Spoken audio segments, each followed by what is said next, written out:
Nahibalo ba mo nga ang hydrotherapy or mas nailhan nato nga water therapy daghan ang benepisyo nga ikatagana kung regular ta nga moinom og tubig. Usa niya na makahatag na siya og dugang nga kusog.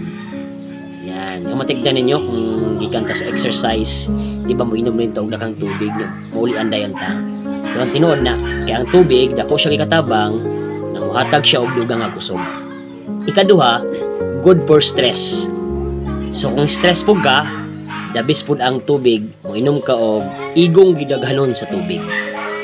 Ikatulo, so kung kulang ta sa confidence, kaya niya pataso ng atong confidence. Kamatikod mo, kung kulbaan ta, di ba, ang ginahimo na to is moinom ta og daghang tubig.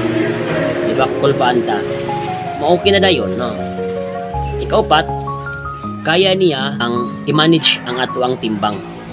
So kung paminaw nimo dako na kayo ka, okay, inom og igong gidaghanon sa tubig.